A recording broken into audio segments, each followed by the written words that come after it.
What's up, geeks and gamers? It's Odin coming back with another video, and today we'll be doing the box office breakdown for this weekend of December 20th to the 22nd. And of course, the major story this weekend is going to be all about Star Wars: The Rise of Skywalker. But let's see what those top 5 films were for this weekend. So Star Wars: The Rise of Skywalker came in with a very surprisingly low $175.5 million. Now, some people might say, hey, Odin, that's not a low number.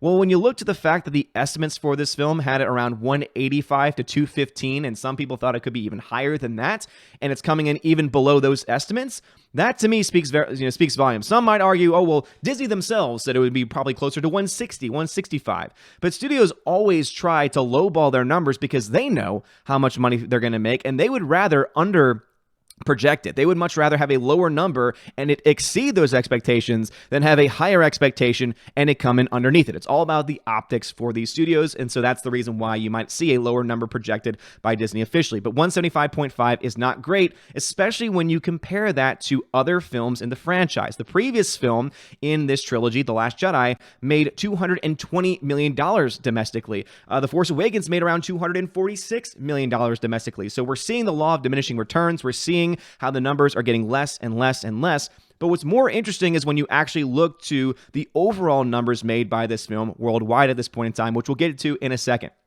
We also had Jumanji coming in at its second week, having a 56% drop, so not a terrible drop for it. No change in theaters, $26 million for that, doing very well. Frozen 2 made $12.3 million, another 36% drop, so that film is still making a crap ton of money. And, of course, the infamous Cats, which apparently, and according to sources, is now getting a re-release after 3 days with new and updated graphics. That's right, the VFX apparently have been fixed, because they wanted the film to release, get panned, just so that they could, over a 3-day period, fix those VFX. Okay, glad to hear that, Universal. And Knives Out by Rian Johnson. Oh boy, isn't that interesting that that's in the top 5 this year. $6.1 million, a 33% drop. So that film is still doing pretty well for how much it actually cost to make. But of course, everyone here today wants to hear about what is going on with Star Wars: The Rise of Skywalker. So as you can see, the overall worldwide totals at this point for its opening weekend is $373.5 million. Now, some people might be asking, okay, well, how does that compare to some of the other films as they have come out? Well, when you look to films like The Last Jedi, the opening weekend for that one, as I said before, was around $220 million. And when you add in the overall worldwide totals for it, it was around $450 million. Again, this is going to Wikipedia, and some might say, Wikipedia is not a valid source. Yes, but it's, again, everything in Wikipedia is usually, if it's a good page and it's being very well ahead, this is a Box Office Mojo archive, so this is based off those numbers. And so as you can see, Last Jedi was the 8th highest grossing film of all time with $450.8 million. And so taking the $374 million by this film, The Rise of Skywalker, that would put it well below Captain America: Civil War. So it would be just above Iron Man 3 for worldwide totals and just below. And of course, these are not adjusted for inflation, so that could easily change the numbers as well. Some of these lower numbers might actually be higher than what they are now because of inflation, but still it's coming in well below the other films. You know, all the other Star Wars films are in the top 10 highest grossing films on opening weekend. This film has dropped out of that. So that's one thing to look to. But that $450.8 million is still an interesting number because if we're able, because obviously we'll have to wait for that week 1 to week 2 drop off, which for this film, based on the fact that it's gotten very mixed reactions from critics and fans alike, very much could have a very high drop-off from week 1 to week 2. We honestly don't know. Next weekend, there are not a lot of films coming out that's going to provide great, wide mainstream competition for this movie. But at the same time, that does not necessarily mean that this film is going to have a lot of money either, because just because there's no competition doesn't mean people are going to go out of their way to go see a movie.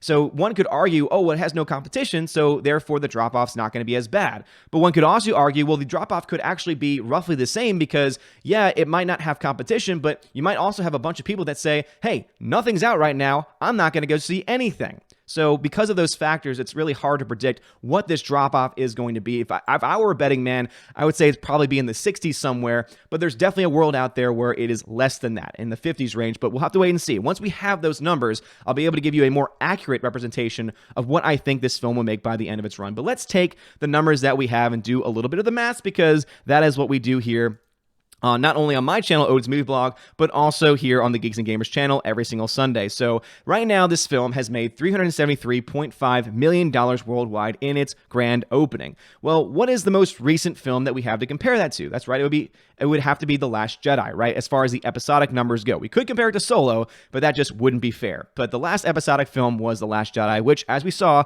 made around $450 million in its opening weekend. So if we divide that number, we get 0.83. So that means that the film overall made 17% less than The Last Jedi. So for the opening weekend, The Rise of Skywalker made 17% less than The Last Jedi. So what if we can assume that by the end of its run, it'll also be holding to that same 17% drop-off? Well, what did The Last Jedi make? That's right, it made $1.3 billion. So let us assume then that we have $1.3 billion made by The Last Jedi, and then we multiply that by that 17%. That would be $221 million. And now we subtract that number, because that would be the difference between the two, from the $1.3 billion. And you get a negative here because of the way it works, but it'll still be the same number, just change it to a positive. And that would mean that this film, The Rise of Skywalker, in all likelihood, will struggle to reach $1 billion, because if the 17% difference between this film and The Last Jedi holds at 17%, that would mean that this film would make $1.079 billion at the overall box office. Now, some people might argue, well, that's still over $1 billion. That would still be a win in their category. And you might have a lot of things to say there. You might actually have a lot of truth to that. Here's where the problem comes in. When we look to the production cost of this film, which could range between $300 and $400 million before marketing's added in, you have to realize that the film needs to make about $1 billion to break even at the box office. I'm not talking about, the Blu-ray releases after and the streaming services and all that kind of stuff where extra revenue can be made. But based solely on box office, this film needs to make roughly $1 billion to break even. If this number holds, if this percentage is higher, if the difference between The Rise of Skywalker and The Last Jedi becomes higher by next weekend, especially after that week 2 drop-off, you could see this film come in underneath $1 billion. And so this actually holds very much to the projections that I've been having for a very long time now, which is $850 to $1.1 billion max. Many people have tried to argue it's going to make more than Last Jedi, it's going to make more than this, more than that. But the numbers really just aren't adding up at this point. Now that we finally have raw numbers coming in, it is easy for us to say, no, this movie is not producing the amount of money that Disney had expected. It is not producing the amount of money that many people thought it was going to. And I think that this honestly shows that fans are fed up with it. Now, obviously, we can argue that it's still making money and it's still impressive, but when you don't take into account how much it costs to make and market a movie and just how many theaters, this film is in over 4,000 theaters right now domestically. That's an insane number. That's an insane number of theaters for that film to be in right now. These are all things that we need to take into account. When you have theaters that are showing up empty, where just a couple of years ago for The Last Jedi, they were mostly full.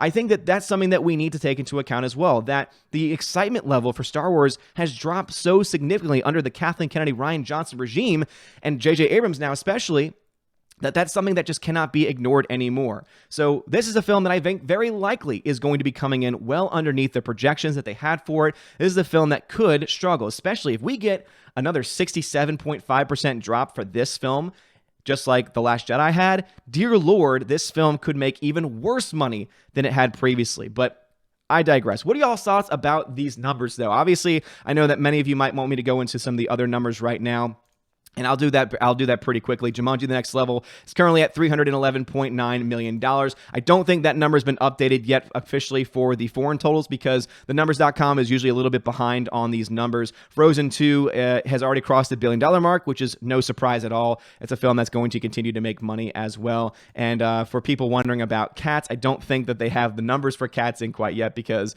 Cats is just going to be a bomb. It cost $95 million to make. It's only made $10.9 million in the worldwide box office. It's not going to make a lot of money. But The Rise of Skywalker, do you think these numbers are a danger sign?